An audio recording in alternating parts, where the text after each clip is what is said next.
Hey friends, Steve Guttenberg here, and I am the audiophiliac. And here we are. It's July 2018, and for some reason I'm thinking about July 40 years ago in 1978. And I was on a blind date. I was set up on a blind date. I go to this woman's house, and she opens the door, and she says she lives in this neighborhood called Chelsea in New York City, in Manhattan. She opens the door, and she says, "Oh, Steve, great. But I've been waiting for this delivery of a bookcase for forever, and it just arrived. So I want to put it together. And how do you feel about that?" And I said, "Yeah, sure." So we, probably open the cardboard box, and we open up the pieces, and we're looking at the directions and finding all the screws and the bits, and looking for her screwdriver that she was sure was in her dresser, but actually it turned out to be in her refrigerator. I don't know why it was in her refrigerator, but anyway. Details like that you don't forget. Like it was in with the carrots and anyway.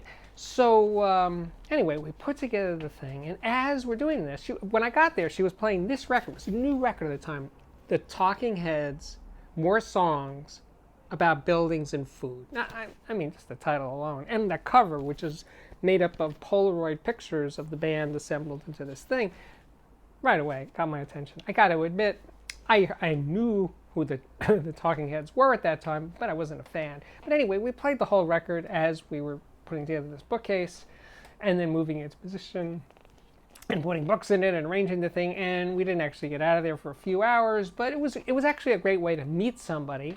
She was a pre-med student. She was really, really smart. She just had books piled up everywhere, knew a lot about music, at least as much as I did, so we got along well talking about music and Talking Heads, and I got to really be into the Talking Heads because of her.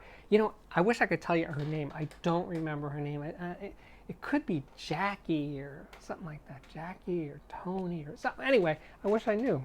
But anyway, so we go out to have dinner, and it was really good.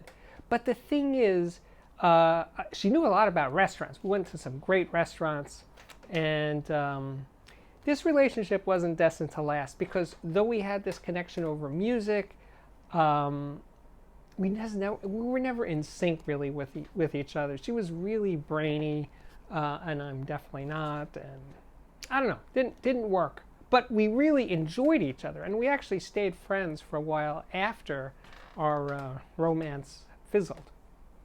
But it all started with this record. I mean, it became like a soundtrack in a way for this very short-lived relationship. So the relationship is just a tiny bit of my memory, but the record's stuck around for the long haul. And the Talking Heads, they were a really big band in the late 70s and 80s, and then they kind of disappeared when David Byrne, the frontman, kind of he became a bigger deal, and Talking Heads were, I don't know, I don't think they get the respect that they should. And this is the first Talking Heads record. This is their second album, but this is the first Talking Heads record that was produced by Brian Eno, who I'm a really big fan of, and he made 2 more records with them. The next one was called Fear of Music, and then the next one was Remain in Light. And he changed the band. He really made it into his band. They weren't really the Talking Heads anymore. It was really Brian Eno and the Talking Heads. But anyway, it's just so interesting how, records and music come into your life, and, things are always changing, and people are coming and going, but the record remains. Here it is, the very record I bought after seeing Jackie or Tony or whatever her name was. So that's it for today's exciting chapter of the Audiophiliac Daily Show.